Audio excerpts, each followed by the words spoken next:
Hey everyone, Eric Watson here, freelance writer, player of games, writer of words, recorder videos, and tabletop role-playing aficionado. Welcome to my behind-the-scenes DM-only live stream crafting the Golden Vault, in which I build, write, and prepare for our next session of Keys from the Golden Vault. If you're playing characters Cherie, Elowen, Stacey, Tavine, or Vero, you have stumbled upon the wrong stream.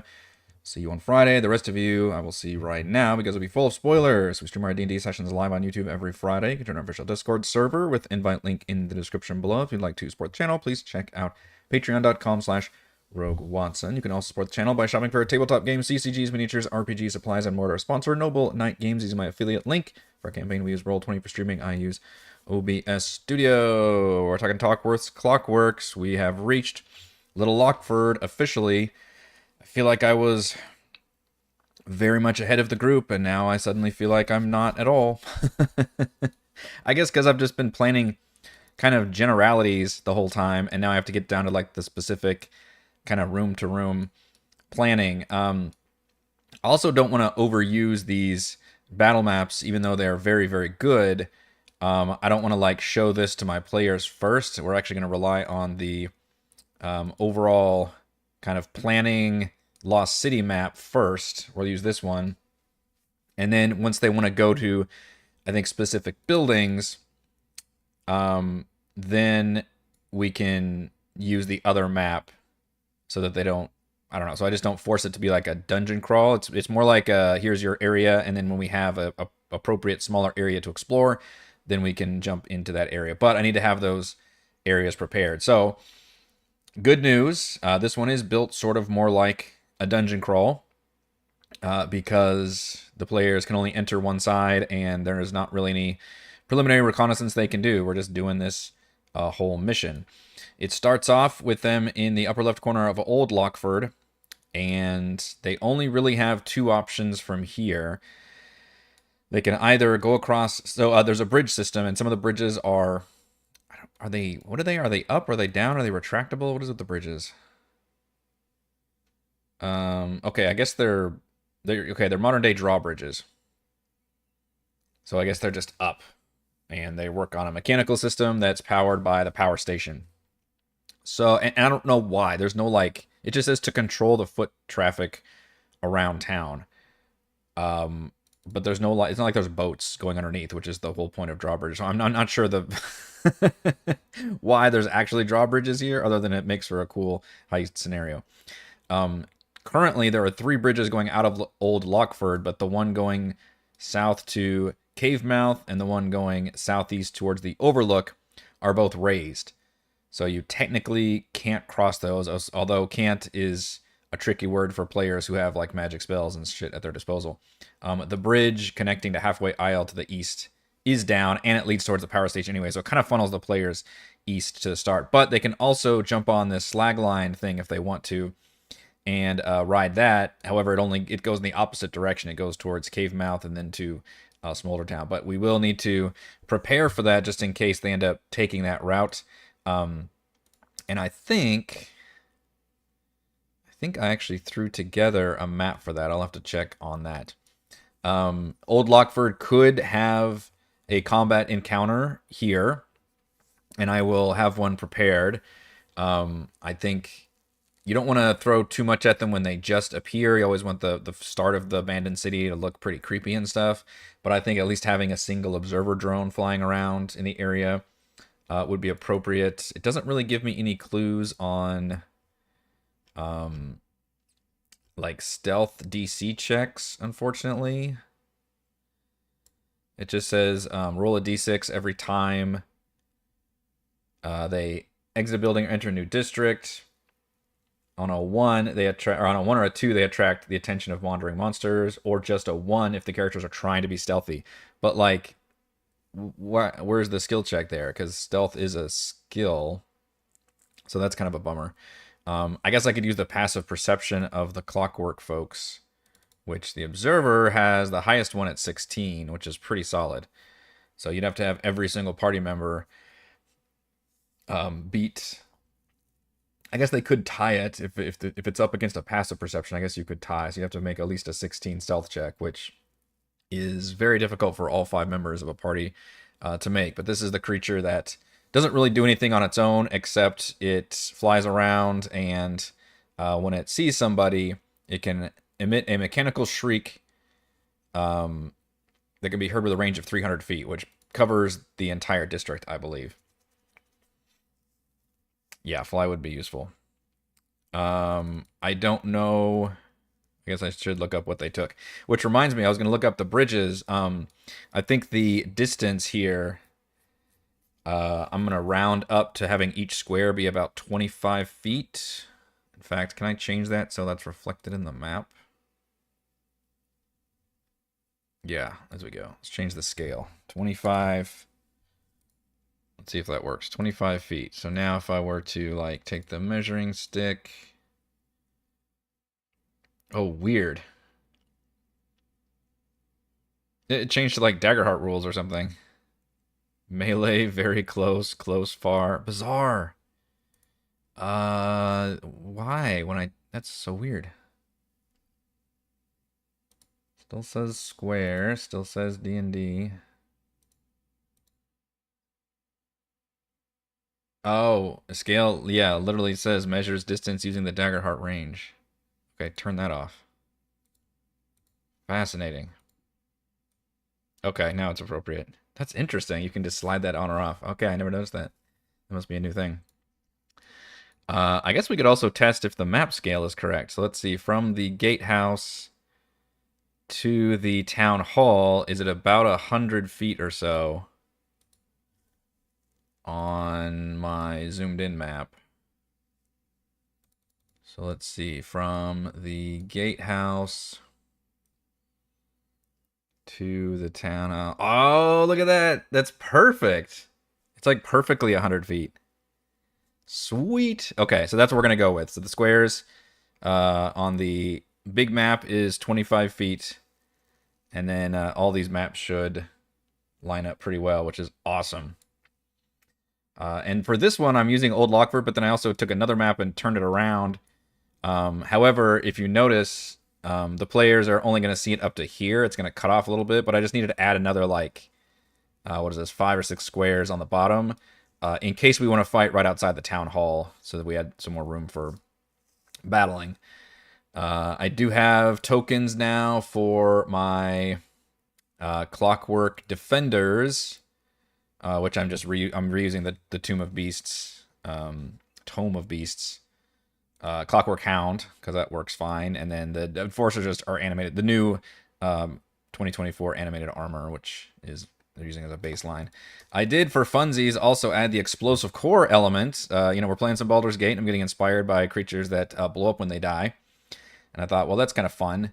So for the Clockwork Defender, I did 2 changes for them. First, I added the explosive core, so every time they die, each creature within 5 feet must make a DC 12 dex save, taking 2d6 fire damage on a failed save, or half as much on a success. And then for the Electrified Bite, which is already pretty strong, I basically just deleted the part where they also have to make a strength save or become grappled. I just added that onto their attack.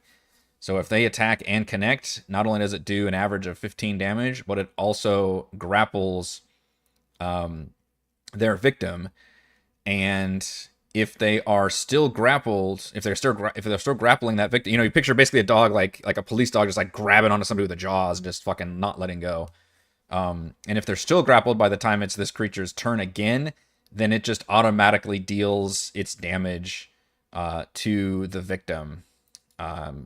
That's basically how the rules play out. It says they can only have one defender, one creature grappled that way at a time. It can't make the bite attack while grappling, but it does take the damage. So essentially it's a lengthy way of saying it just automatically deals the damage once it's clamped on there, which is pretty nice. So, and then it's escape DC 13. So that's pretty good. The downside, of course, is that the creature only has the one attack. It doesn't have multi-attack, and it's a +5 to hit. But as a construct, it's pretty tanky, AC 17. And an average of 42 hit points for a minion is pretty dang solid. These creatures also have some construct immunities, condition immunities. And then I think I might have actually given him blindside of 60 feet as well, because I figure that's something cool. It also has a little cone of light, which seems like it's cool just for cinematic purposes and not something we'll probably actually deal with too much. And then, as a reminder, the Enforcer is the new creature that we added just to add some bit of difference, at least another robotic stat block they have to deal with. It's the animated armor base stat, so it's average hit points of 30, AC 18. This one does have multi-attack, however, and we added 2 new abilities, the net and the sleep gas. The net is only a once per day. It just launches literally as if a PC was throwing a net, basically. The target gets to make a dex save, although I could up that number to what its sleep gas is.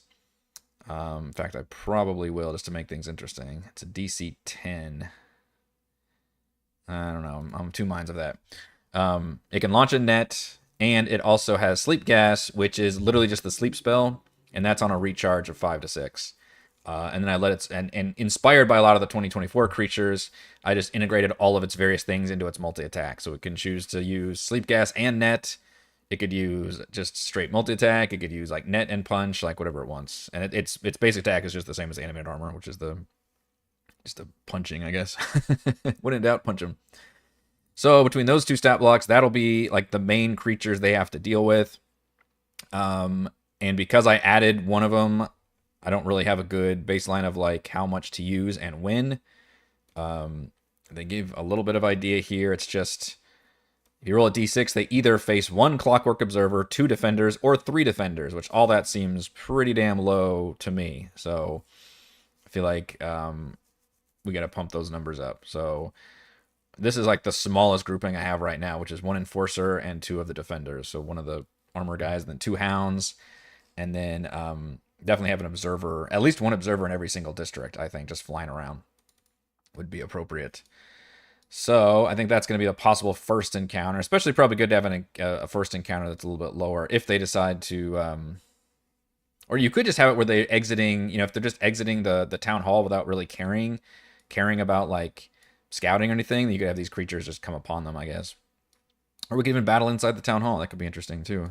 I mean, the players need to learn to be stealthy. What I don't have figured out is if I have mechanics for the Observer actually summoning new units. I think that is mentioned somewhere. Let's see. Observers are tasked with monitoring the streets. If an observer detects intruders, it contacts Tockworth telepathically, letting her know where the intruders are. So it could be an interesting chance for me to do the reverse of that and also have Tockworth be able to speak through the observer. That could be kind of a nice way of... a very video game thing, which I like, is the quintessential boss at the end of the dungeon harasses and talks to the hero like throughout that dungeon, and I always like how that's done. BioShock is still one of the best examples of that, I think. Tockworth then orders the observer to use its next action to emit a piercing shriek, which is loud enough to summon 1d4 Clockwork Defenders, arriving 2 rounds later. Okay, so that just you could almost leave that up to a dice roll, I guess, and have it summon defenders. I could just have like this, like the 2 defenders and the 1 enforcer be the general like new ones that get summoned. I'll have to think about the balance of that. But yeah, the town hall would be a good spot for a first battle. And again, I like this map. I'm picturing we're going to use possibly all of these maps at least once. We should check if Shuri has fly, though, for sure, because I will be unprepared if somebody actually jumps the bridges, which, if they're 25 feet... So judging by this map, it looks like there's about 1 square that's raised, which is 25 feet. If I remember my jumping rules correctly, a player character can jump, assuming a long jump, I believe you can jump a number of feet equal to your strength score. Is that correct? So a normal person that's not magically enhanced, who has max strength of 20, a +5, could jump 20 feet, which in this case would not be enough. So I'm hoping I'm hedging my bets there. But yeah, if somebody has any means of extra locomotion that they can do. And unfortunately, that actually even means something like Misty Step, because doesn't Misty Step let you go 30 feet? So Misty Step would also, in theory, let you get across.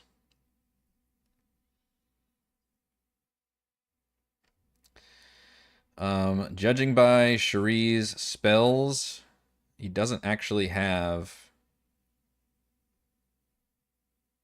any of those. Despite being a utility wizard. Just show all of his possible stuff. His third level spells are Stinking Cloud and Counterspell.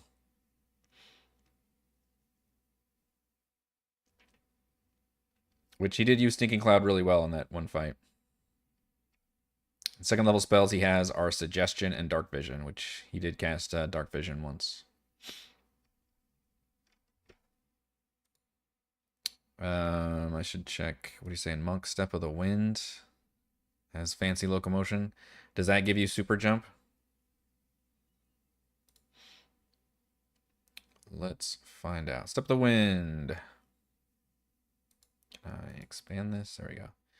Take the dash action as a bonus action. Alternatively, you can expend one focus point to take both disengage and dash actions as a bonus action, and your jump distance is doubled for the turn. Interesting. That would be interesting use of it outside of combat. Jump distance is doubled. So Tavine has a 12 strength. So a double jump distance would be 24 feet. That's pretty fucking close. Can Tavine do anything with his Awesomar stuff? Probably. We haven't actually seen that yet. And you know what? Now that you mention it, level 5 might turn one of them on. Let's see. Tavine knows Light. The Light cantrip has Healing Hands.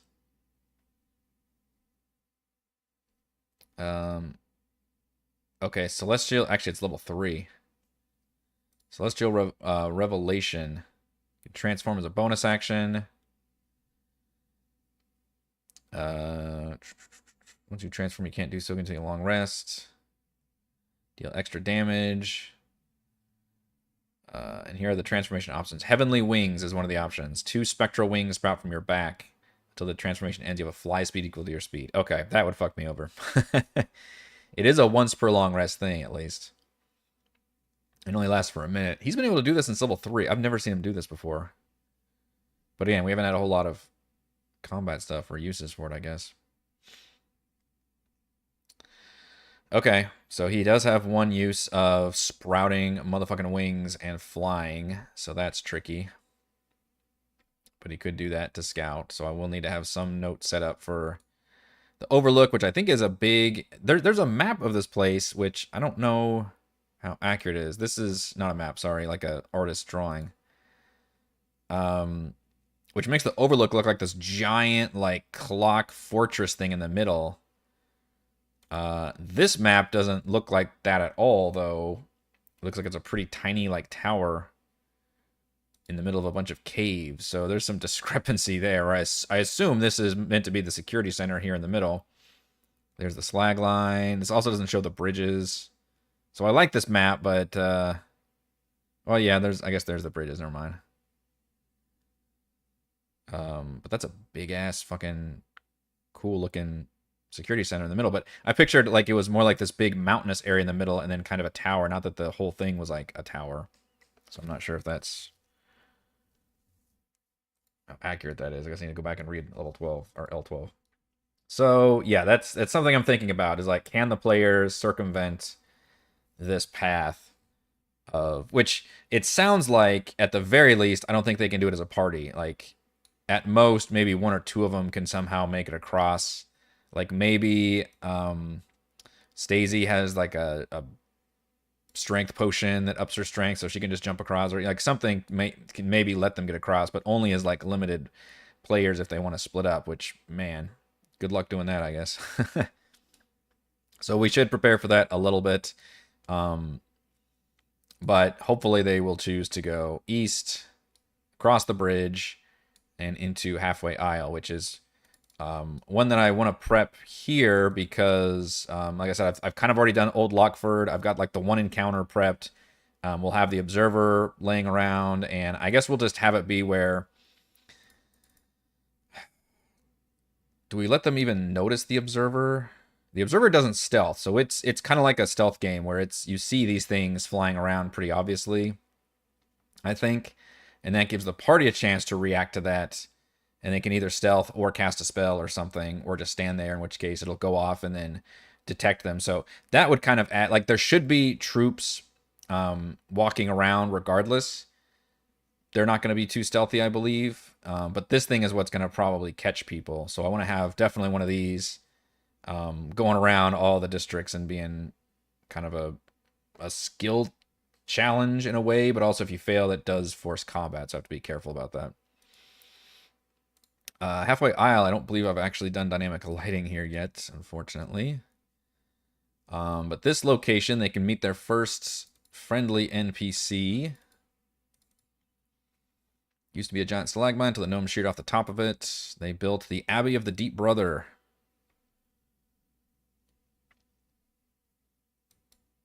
Building's entrance, double door carved to resemble interlocking hands. Centered above the doorway is a golden pick with a short handle.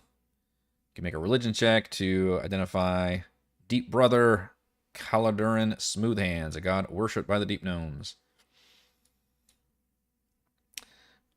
Which inside you find the 2 prisoners, and then you also find the other guy. I don't like that. I want to split up my NPC, so I'm going to move the prisoners to the next island over and have them be still pretty close to the prison, or maybe even they're still stuck in the prison and they're trying to get help or something.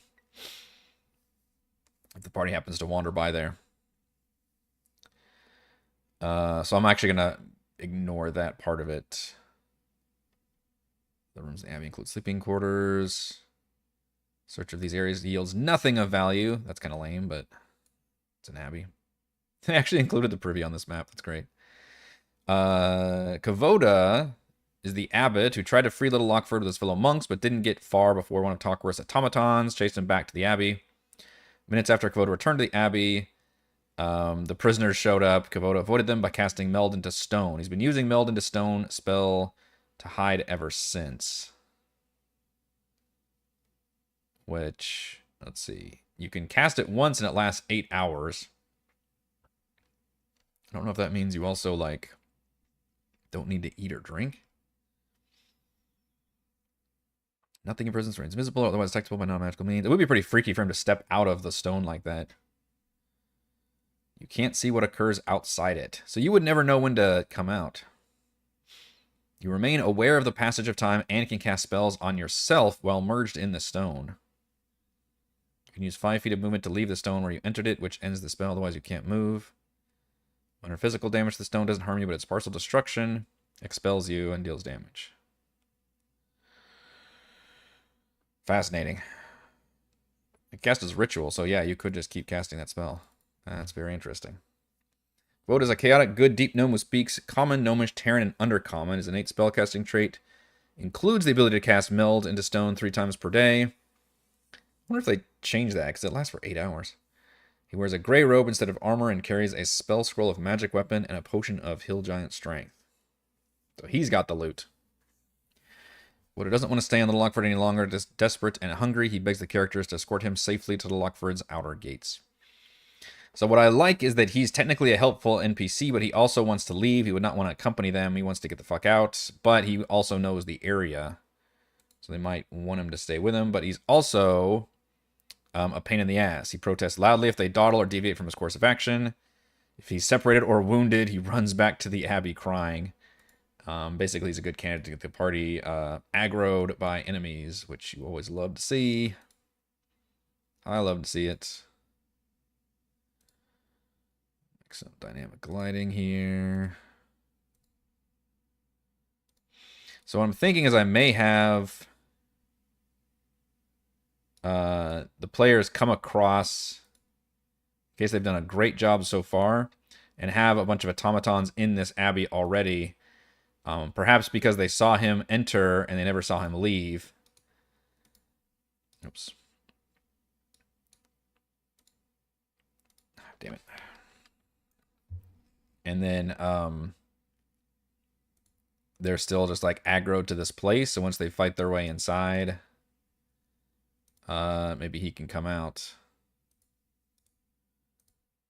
So many little doors.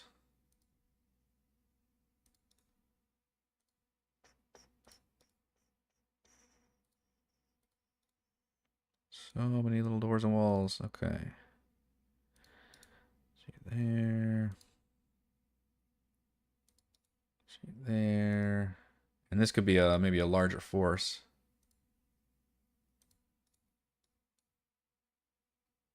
That's good enough. Rectangle. There. Another one there. And another one there.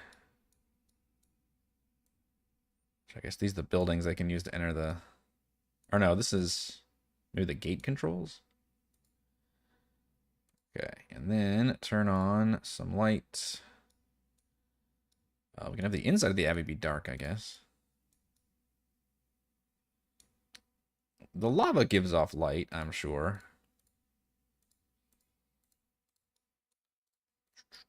Just light the outer edge of the map.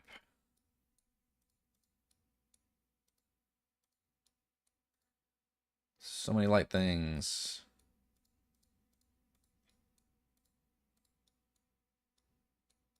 Okay. Except for the inside of the abbey. So there's just gonna be enemies in here, I guess. And then this guy. So wait, where is his stat block then? Just a deep gnome who speaks common gnomish. Okay, I guess he has. So he must be the OG deep gnome stat block, but he does have meld into stone. Huh. It'd be more helpful if he had like. Let's see what the pre-stat block looks like. Because it could be the players are like, hey, stick with us and cast fucking healing spells.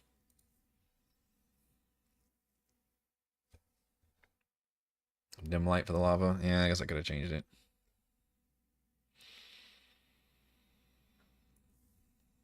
So, let's see. The OG Priest. Wow, actually has like almost 40 hit points. Or sorry, this is the 2024 Priest. It's a CR2. It's Radiant Flame, Mace, Light, Thaumaturgy, Spirit Guardians. Divine Aid 3 times per day as a bonus action. Can cast Bless, Dispel Magic, Healing Word, or Lesser Restoration. Those are all useful NPC spells for a dude to have. So maybe I'm actually going to give him the Priest stat block. But he's just cowardly. Replace the Mace with the War Pick. Maybe take out the Radiant damage.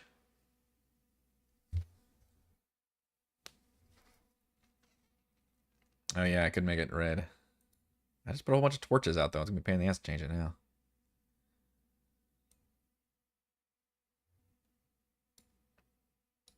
Okay, so let's actually... Do we already have the 2024 Priest in here? Probably not. But we want to use these new stat blocks, don't we? So we're going to make you... Actually, we're going to take... we're going to take you... OG Priests, and I'm going to duplicate you. And hope that puts you on the bottom, because I don't know where to find you. Shit, did not.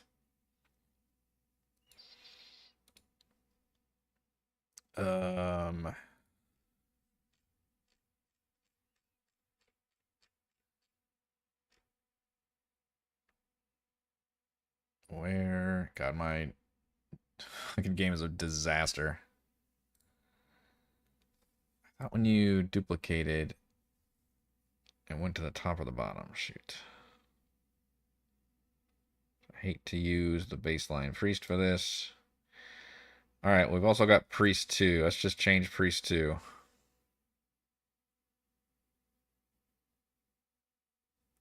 Okay, so we're going to change priest 2. You are now Kubota. Don't actually have a good... Where the fuck did I get that token? I don't remember. Oh well, just remove that. Save it for now. Okay, so we want to edit the sheet. Probably not even have you use a mace or anything. Maybe just...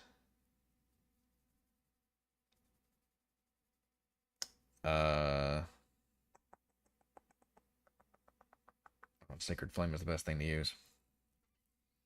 Now I feel like I want to build this whole guy from the ground up. Is there a non-radiant cleric cantrip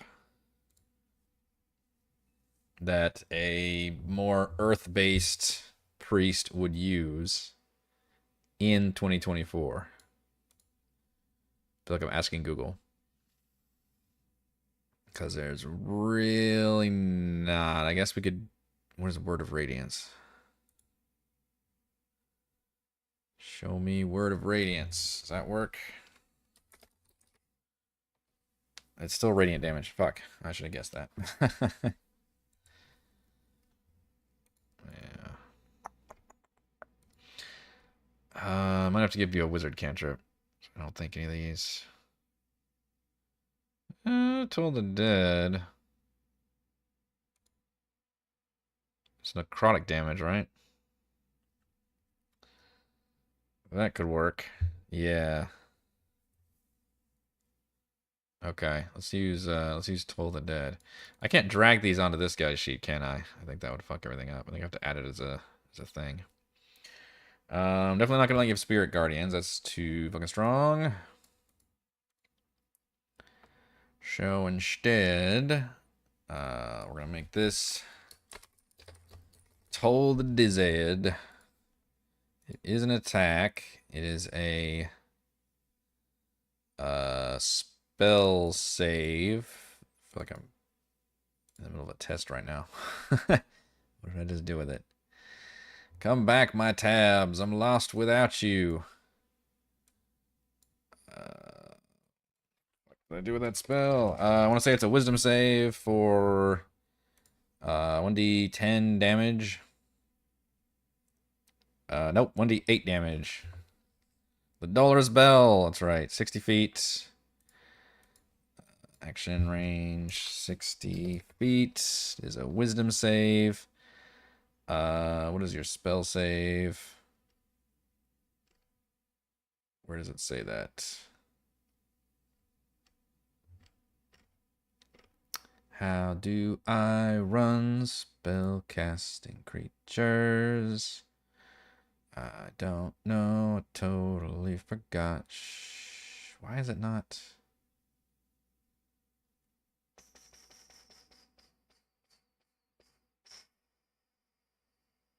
Fuck, doesn't have the DC on here anywhere. Damn it, priest. Why not?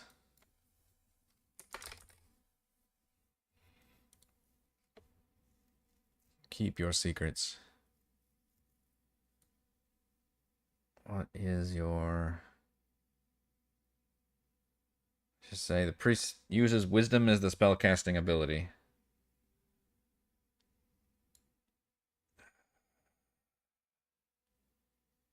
Alright, I'm checking my book. Fuck you, Roll20. Lack the information that I require. This stuff should not make me look it up.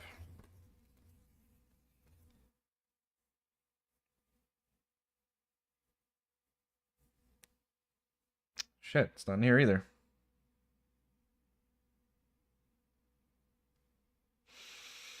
Okay, reverse engineering. Spell save DC is... What is it? 8 plus proficiency bonus plus the stat. So that means with a priest, we're looking at 8 plus 2 plus 3. So that's a DC 13. So let's just say a fucking DC 13.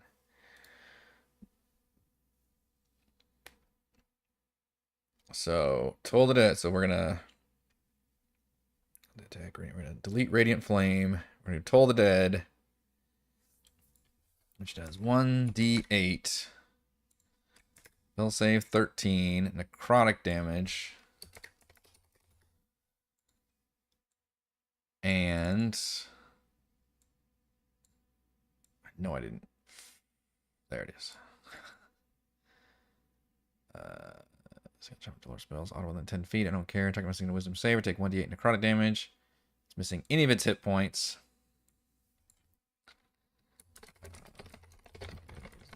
Any hit points.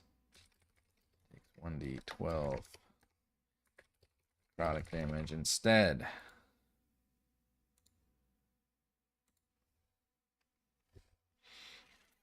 Okay. So, can you now cast Toll the Dead? Oh, I did not set that up correctly. Why does it still want to use a spell slot?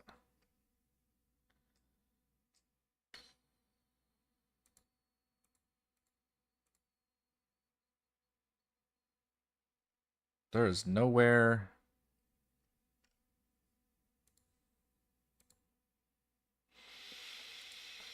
Oh, shit. It still says Spirit Guardians. What did I do wrong? That's crazy. It still thinks it's Spirit Guardians? Even after I literally typed everything in there? That's wild. Okay, then let's delete that fully. And we will add new. And start over. Toll the Dead is a attack.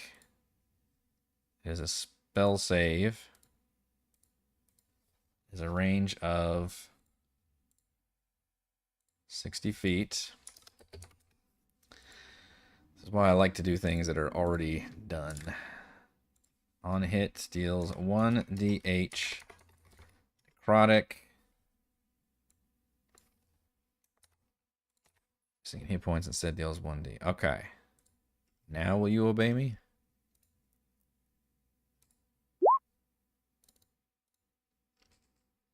Okay. Except it still rolled a fucking attack roll. So I didn't hit the right button. Except I did because I selected spell save. Oh my god, am I just going to rage at the Roll20 character sheets?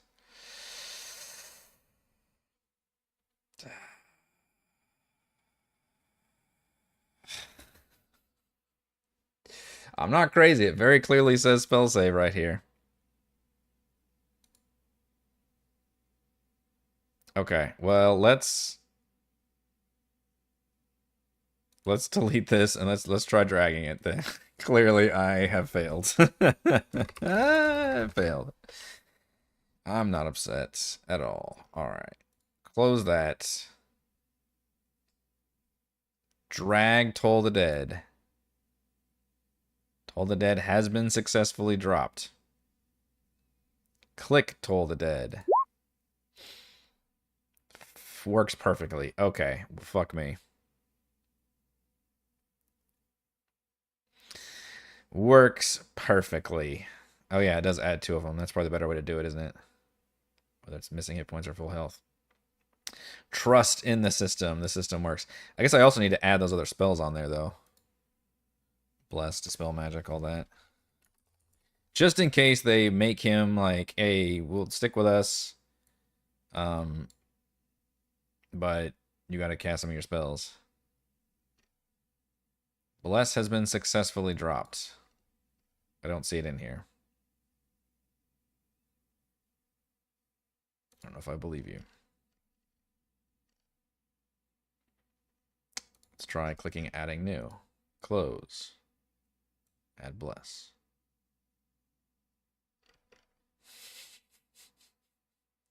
Let's try closing the sheet.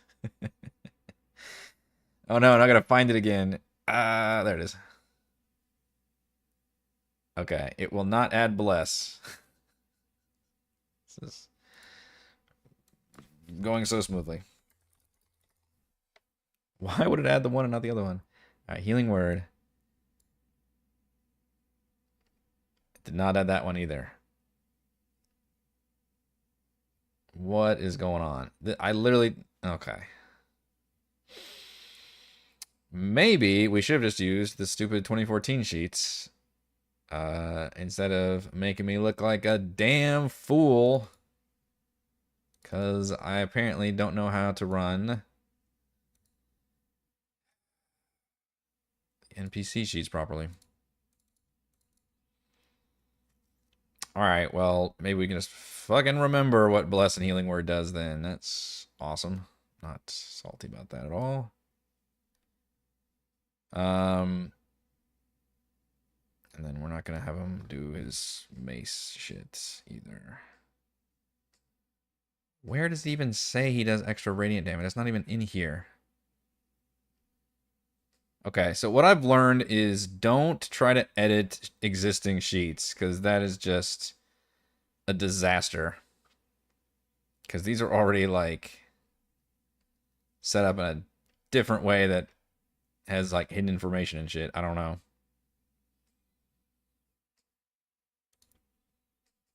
I don't see any way of, like, deleting his extra 2d4 radiant damage or whatever. It's not even on the sheet.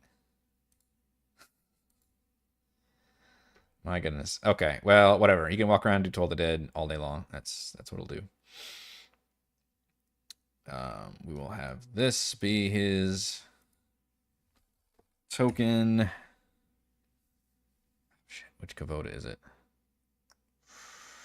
Because there's two of them, aren't there? It's probably the second one, actually.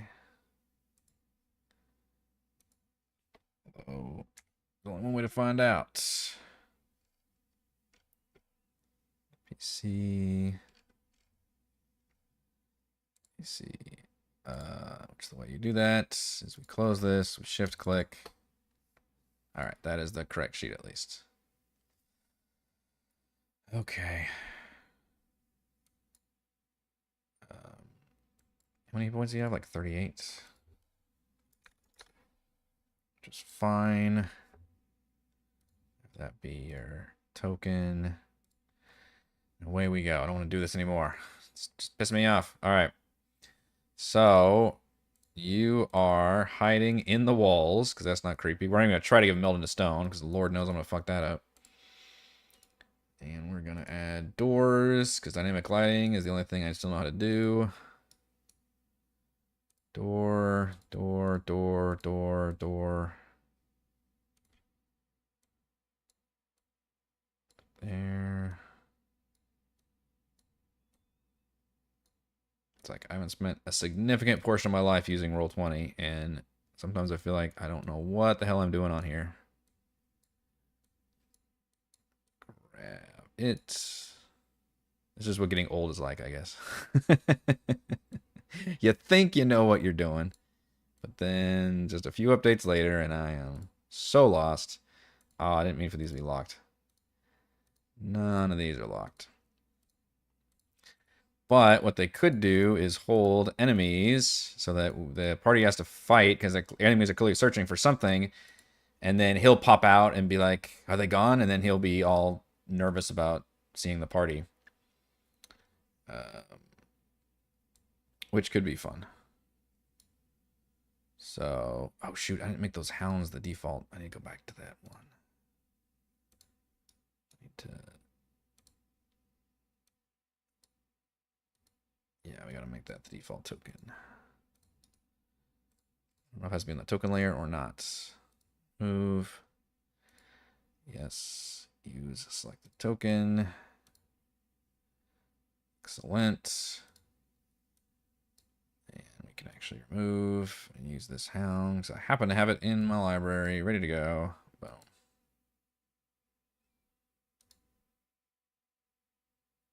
Okay, I've got that one. What I don't yet have, and I'm willing to hear suggestions, is any kind of token art for the Clockwork Observer, by the way, which is a little flying drone guy. I'm sure I could just pull something out of like Star Wars or something, I guess, at this point. But if it's already in Roll20, that would be helpful. Little flying droid. Okay, so now I can just copy and paste these guys. The Construct Squad. There'll be another fight here, but these guys will be on the token layer.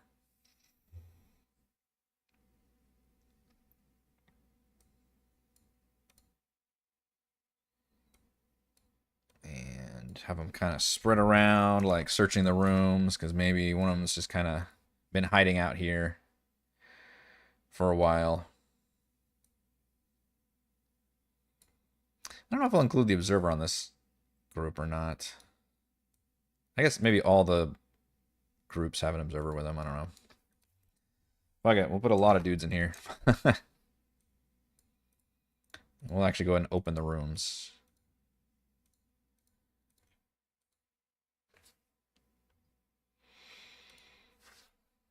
There we go. So they're kind of searching the areas.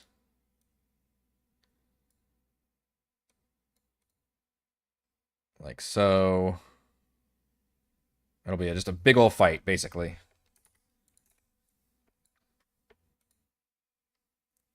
Cool. It is rolling for my... Oh, that's right, because I'm not using the 2024 sheet. Yeah. Keep forgetting. I've got a macro to roll hit points, but it only works on the old sheets. So I do need to roll hit points for these guys, the Enforcers. Ooh, that one's real low. Jeez. 19.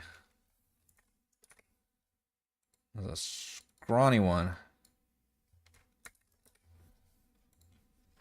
Damn.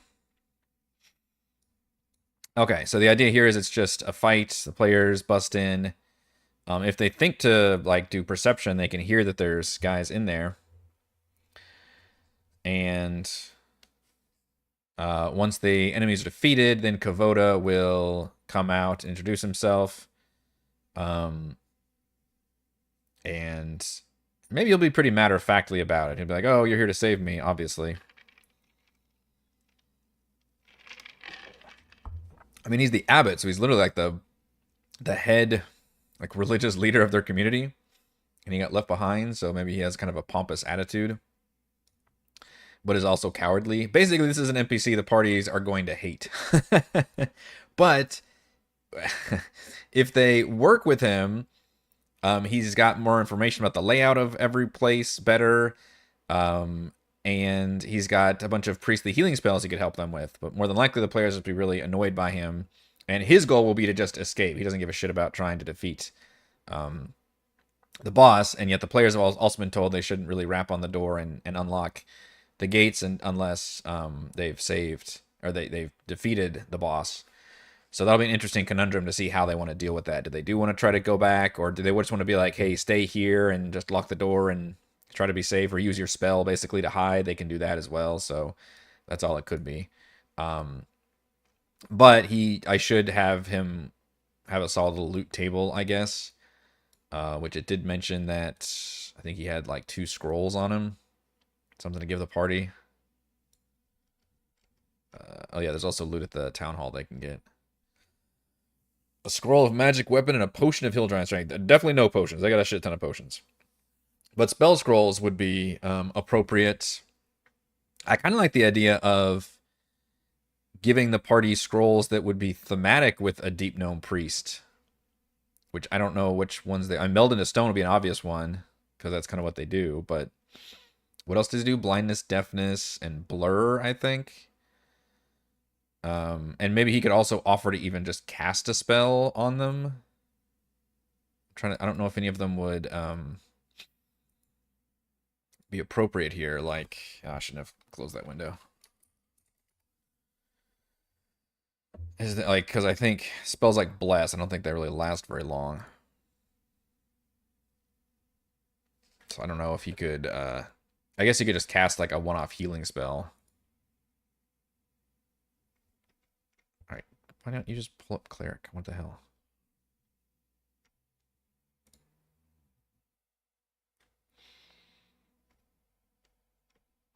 No, I'm just trying to pull up, oh my god. There, classes.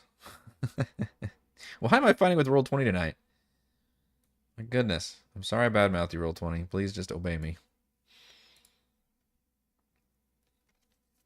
Yeah, he could technically cast Cure Wounds. I think the rest of them are only like a minute or 10 minutes or something, though.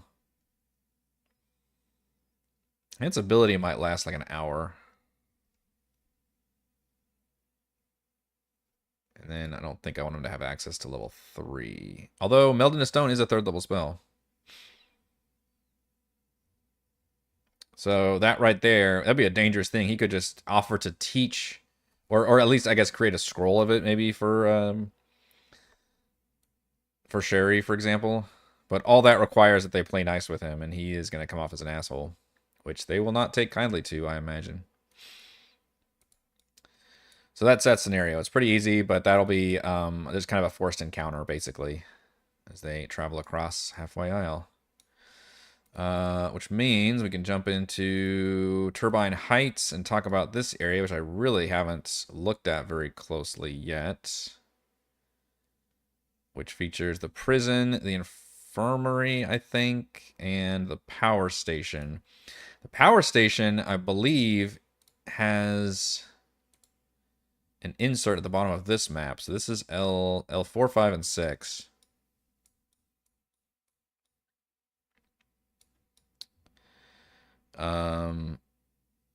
Okay. Yeah, the jail is completely empty. I think I might actually move the prisoners back into the jail. Although, when did this happen? I'm trying to think if they would still be alive if they were literally still in the jail.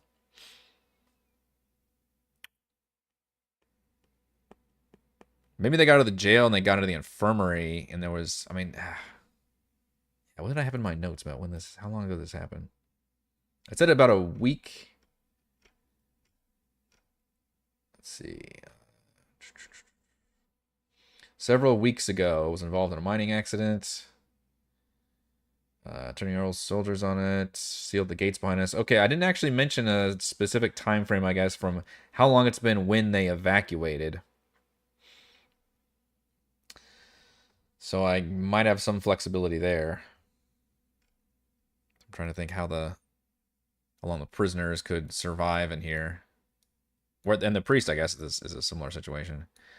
Okay, yeah, the power station is very tiny and just has a single damaged Clockwork defender in it. Which we can play with that too.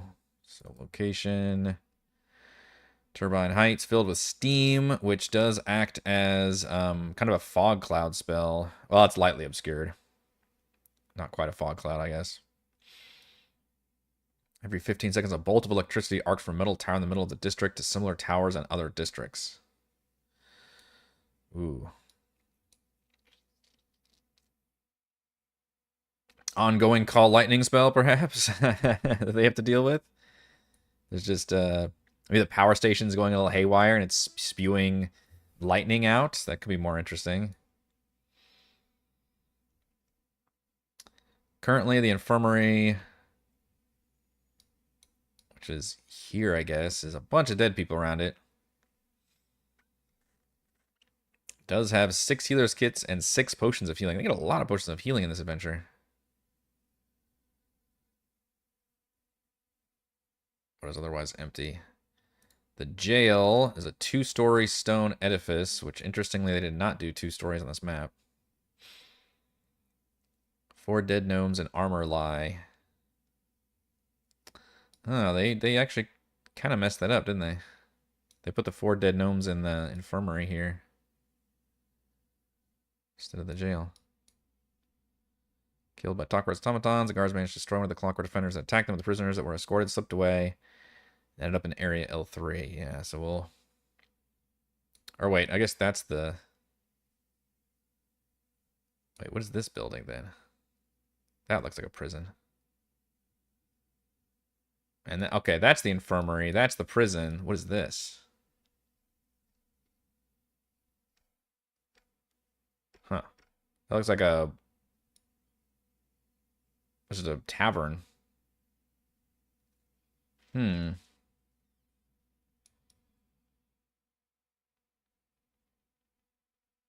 Interesting. Yeah, I think this is the infirmary with the white medical beds. Building interior includes maps that show both floors, 2-story building. Lower floor contains a kitchen and mess hall for the jail. Oh, is this... Well, that's kind of confusing. Is this meant to be the upper floor of this one? The staircase is there, which that would line up. That's kind of confusing. They just stuck it on the same map. Okay. Well, that makes more sense then, which means it is correct with the jail. This is just the first floor of the jail down here, and then the upper floor is here. Okay.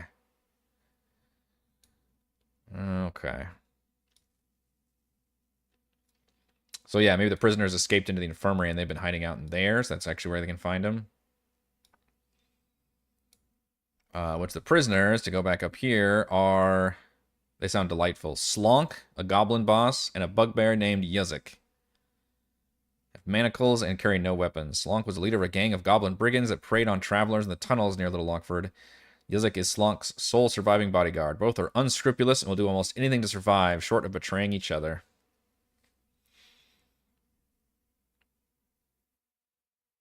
Definitely seem fun.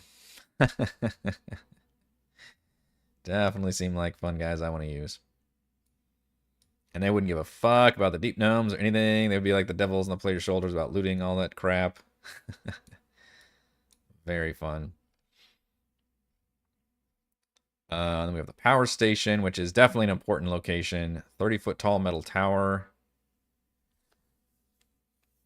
Yeah, spews clouds of steam and discharge arcs of lightning. Surely we can do something with that.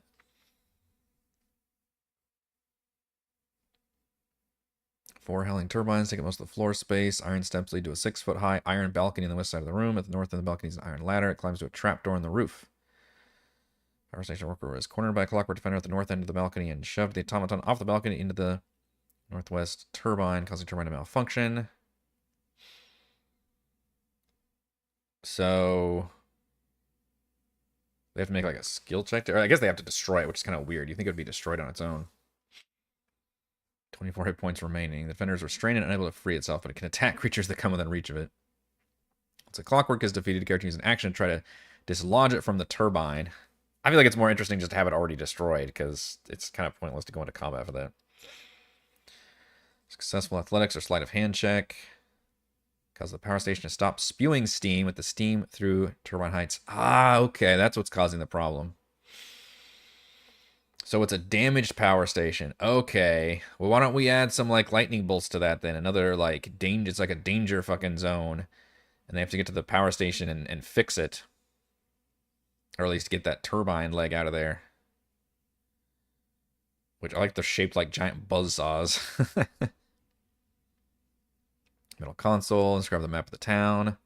Which I think the DM collection I'm using from the DM's Guild has a fun little, like, button console thing I need to add to my game that maybe makes it a little bit puzzly in terms of how they switch the bridges and everything. And also turn the district lamps off and on. The slag line can be turned off and on.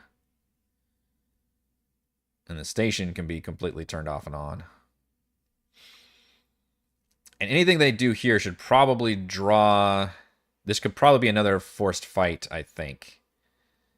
Maybe they have to, like, turn it off and turn it back on completely or something to access it, and then that can set off some kind of alarm and draw some enemies to this location. I think that could be a fun scenario for the players to deal with. Yeah, I like that idea. I think that would be perfect, right? If, like, lightning's literally spewing out of this thing kind of uncontrollably, we can literally use the Call Lightning spell as a template for that hazard. It's fucking perfect. Lightning bolt shoots from the cloud at that point. Each creature within 5 feet must make a dex save, taking 3d10 lightning damage on a failed save or half as much damage on a successful one. So I can almost do that once a round. It's almost like in Baldur's Gate, you're suddenly in turn-based combat mode, even though there's no combat. It's like this is happening constantly as a almost like a turret in a tower defense game. As the players have to make their way to the power station while this thing is trying to blast them. Almost uncontrollably though, which how far is the power station? So, yeah, it's a good little distance.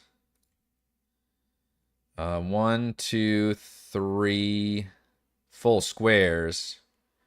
which is 75 feet. So you could argue it's 75 feet to get there, which is even dashing. I think that's at least 2 rounds, and that's if the players have the wherewithal to realize they got to dash over there. On the map, I've got about 30 feet to the edge of the map. So we could argue there's one more square there. No, I like call lightning. I think that's pretty good. So that might be more interesting, getting there instead of a patrol. But then once they're in there and then they're fixing stuff, then maybe we can do a patrol. Or if we think they're beat up enough, we can do a patrol when they're exploring perhaps one of these other buildings too.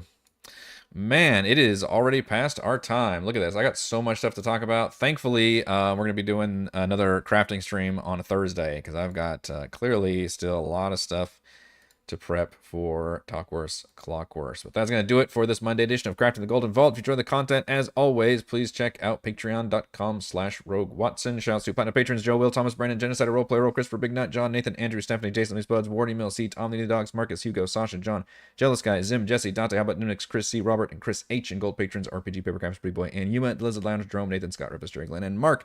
Thank you all very much for your support. I will see you on Thursday.